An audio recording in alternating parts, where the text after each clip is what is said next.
अभी जो हमारे साथ जो हो रहा है, कहीं ना कहीं पीठ में खंजर भोगने का काम किया जा रहा है।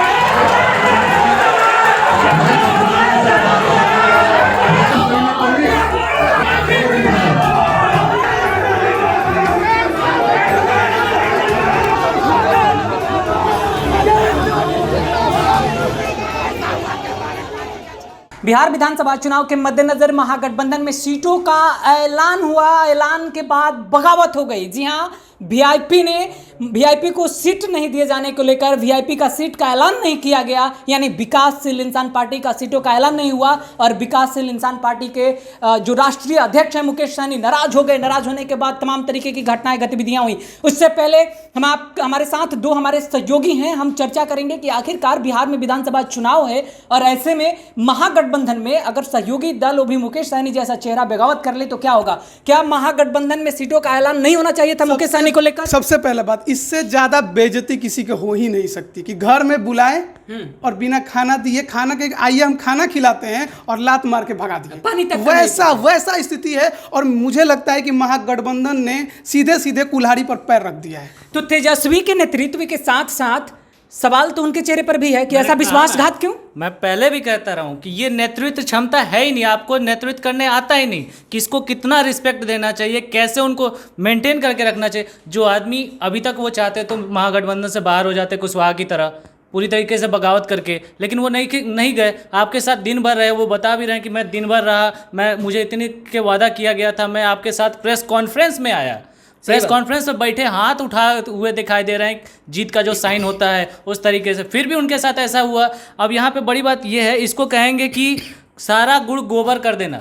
मतलब महागठबंधन ने जितने आगे वो निकले थे सीट शेयरिंग को लेकर के, कि अभी तो एनडीए में बहस ही चल रही है। आप तो आगे निकले लेकिन गए आप वीआईपी के साथ एक तो सीटों का ऐलान नहीं करना, ऐसे ही वीआईपी अलग हो जाएगी तो एक अलग मोर्चे का बात अब अलग की नहीं है। अब बात एक समाज की आ जाएगी यहाँ से। यहाँ पर बात अब एक पार्टी की नहीं रही है बल्कि सहनी समाज की हो जाएगी। और इसको मुकेश सहनी बहुत बेहतरीन तरीके से भुनाएंगे और साथ में एनडीए इसका भरपूर लाभ उठाएगी। मेरा मानना है कि महागठबंधन इस चुनाव में बहुत पीछे अब चली गई। आपको नहीं लगता है कि अभी मुद्दा सीट से ऊपर उठ चुका है? मान सम्मान ये समाज के सम्मान का मुद्दा बन चुका है और सहनी इसे बनाएंगे। मैं नहीं कहूंगा कि मैं बनाऊंगा, लेकिन बनाएंगे क्योंकि जो सहनी समाज है उसका एक बड़ा तादाद है बिहार में। और कहा जाता है कि राजद के साथ रहा है, लेकिन राजद ने जिस तरह से आज उनके साथ व्यवहार किया, प्रेस कॉन्फ्रेंस में बकायदा बुला कर ले गए, 25 सीट देंगे जो सहनी ने बताया, और उप मुख्यमंत्री का पद देंगे। और सहनी को लास्ट में खुद खड़े होकर माइक मानकर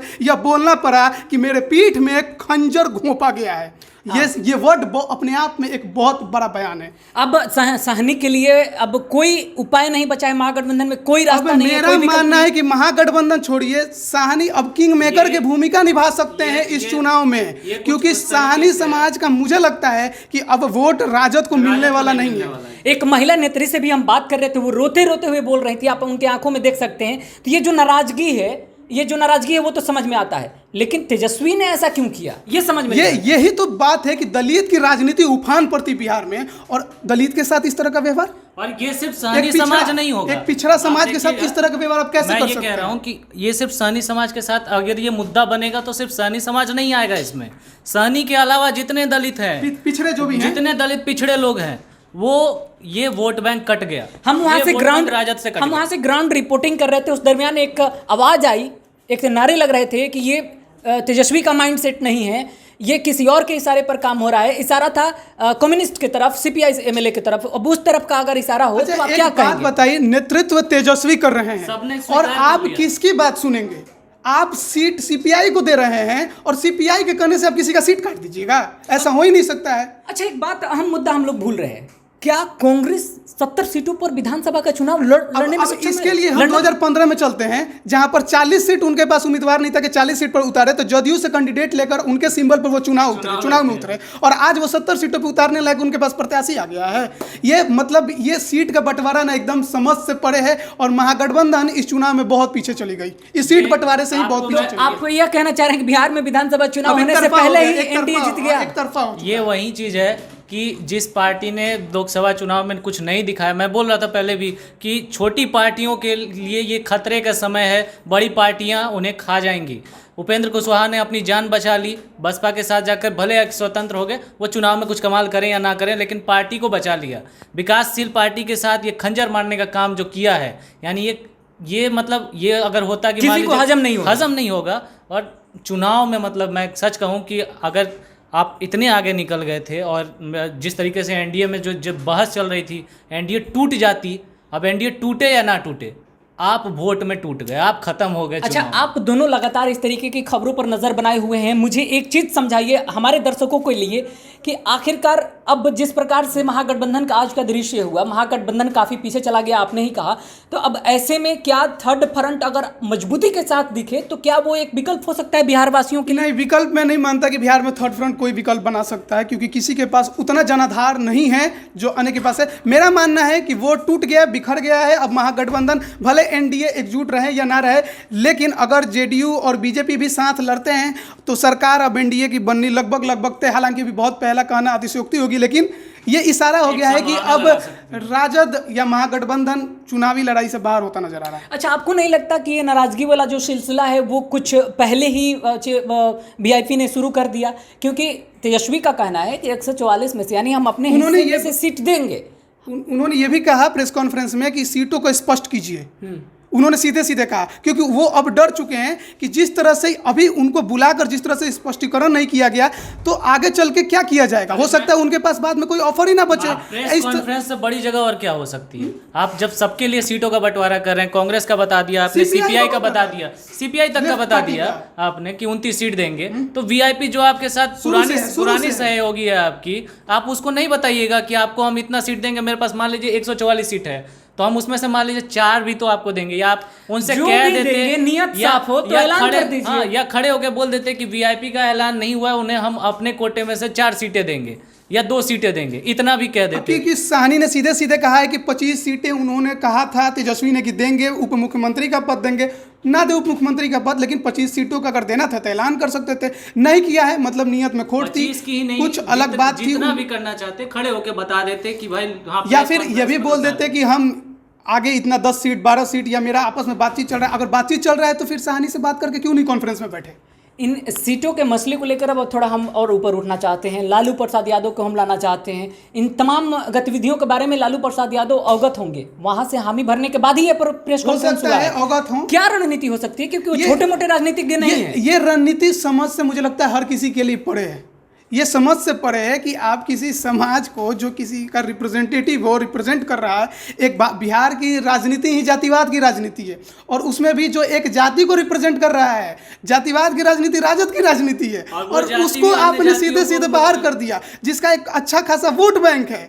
अति पिछड़ा का हमदर्द जो बनता है, और आज सीधे सीधे उसने बाहर कर दिया उस समाज के रिप्रेजेंटेटिव को। सीधे सीधे उसको कहना पड़ा कि मेरे पीठ में खंजर घोंपा गया है। सोचिए कि उसके अंदर अभी क्या दर्द होगा। और यह मैं मान कर चल रहा हूं कि अब साहनी समाज का वोट महागठबंधन को नहीं मिलने वाला। अब साहनी आने वाले भी नहीं है। मैं साहनी भी जोड़ दूं, और इस साहनी के अलावा और भी जितने समाज है जो उनसे उस तबके से आते हैं, उनका भी वोट छिटकेगा इनका। तो क्या सहनी के अलग होने से पप्पू यादव का वर्चस्व बढ़ेगा? क्योंकि वो भी उसी तबके के लोगों पर ज्यादा प्रभावी हैं। अब देखिए, ये देखना होगा कि साहनी का अगला कदम क्या होता है। ये हमें इंतजार करना होगा, क्योंकि उन्होंने कहा है कि स्पष्ट करने के लिए, क्या अब स्पष्ट करने का कुछ बचा नहीं है। जब पीठ में खंजर घोंपने का शब्द इस्तेमाल हो गया तो स्पष्ट करने का कुछ बचा नहीं है महागठबंधन में। साहनी को कदम उठाना है कि अब वो क्या करेंगे। ठीक है, इस बातचीत का दौर को हम कि अंत भला तो सब भला, लेकिन यहाँ अंत ही खराब हो गया है। सीटों का शुरुआत ही खराब है। तो अपने सपनों को, एक छोटा सा एंड जो होता है वो भी खराब हो गया है। अपने सपनों को तेजस्वी अपने आप ही तोड़ चुके। सुनिए, आप उसने अगर वो प्रेस कॉन्फ्रेंस देखा होगा तो उसने सुना होगा, ध्यान दिया होगा, तेज प्रताप ने तेजस्वी के कान में कहा, जब साहनी छोड़कर जाने लगे तो बोल रहे थे कि ई का बोल गया। ये तेज प्रताप का बोल था जो मैंने ध्यान दिया, उस तेजस्वी के कान में कह रहे थे ई का बोल दिया। अब इसका मतलब क्या था, ये समझना होगा कि क्या बोल दिया। क्या पहले से बात हुई थी इस पर? क्योंकि बात ऐसा तो नहीं लग रहा कि हुई थी। तो वो ऐसी बातें ये मुद्दे की बात तो यह है कि प्रेस कॉन्फ्रेंस से बड़ी ऐसी कोई जगह नहीं हो सकती है जहां पर सारी चीजें साफ कर ली जाए। लेकिन अब हालात बदल चुके हैं। महागठबंधन अभी रणभूमि में उतरने से पहले ही बिखरा हुआ नजर आने लगा है, क्योंकि जिस प्रकार का महागठबंधन का खेमा तेजस्वी ने तैयार किया है उसमें कोई वैसा रणछोड़ दास नहीं दिखाई दे रहे हैं। अब ऐसे में अगर वीआईपी जैसी पार्टियां अगर नाराज हो जाए और वो भी सम्मान की बात को लेकर, अगर सीटों का मसला होता तो बात कुछ और होती, लेकिन सम्मान की बात पर अगर इस प्रकार का मसला होता है तो आप समझ सकते हैं कि मुद्दा कितना गर्म है। हथौड़ा चाहे पप्पू यादव का गठबंधन मार दे या फिर एनडीए का गठबंधन मार दे या फिर एनडीए से अलग होने वाले चिराग पासवान मार दे, हथौड़ा अगर मारने का बस देर है। देखने वाली बात है कि अगली रणनीति, अगली चाल क्या होने वाली है। वैसे हम आपकी जानकारी के लिए बता दें, ग्राउंड रिपोर्टिंग से हमें यह जानकारी मिली है कि वीआईपी की कोर कमेटी की बैठक अभी इसी वक्त की जा रही है और अगला ऐलान तभी होगा जब चिराग पासवान और मुकेश सहनी आपस में मिलेंगे, क्योंकि पहला विकल्प चिराग पासवान की तरफ अब मुकेश सहनी का इशारा है। देखने वाली बात है आगामी बिहार विधानसभा चुनाव में क्या होता है। इससे एक और चीज तय होगी कि लोजपा अब महागठबंधन में नहीं जाएगी अगर एनडीए से अलग होगी भी तो। लोजपा तो पहले भी नहीं जाती क्योंकि मोदी प्रेमी है। वही बोले, अगर कुछ थोड़ा बहुत बचा भी होगा चांस तो वो भी अब खत्म हो खत्म। तो ये नया फ्रंट बनेगा एनडीए का ही, और एक बेहतर फ्रंट मान सकते हैं। मुकेश भी नया, चिराग भी नया, बीजेपी का एक अलग गठबंधन एनडीए से बाहर बनेगा। तो क्या आपको लगता है कि चिराग भी नया, मुकेश भी नया, ये नए चेहरे का जो सिलसिला चला था, इस सब में चांदी बीजेपी की है। चांदी बीजेपी की है, बीजेपी की चांदी हो गई है बहुत ज्यादा। चलिए हम भी देखते हैं, आप भी रहिए हमारे साथ। जैसे ही और कोई जानकारी इससे जुड़ी हमारे पास आती है, चाहे वो महागठबंधन हो, मुकेश सहनी हो या चिराग पासवान, हम सबसे पहले लेकर आप तक पहुंचेंगे। नमस्कार।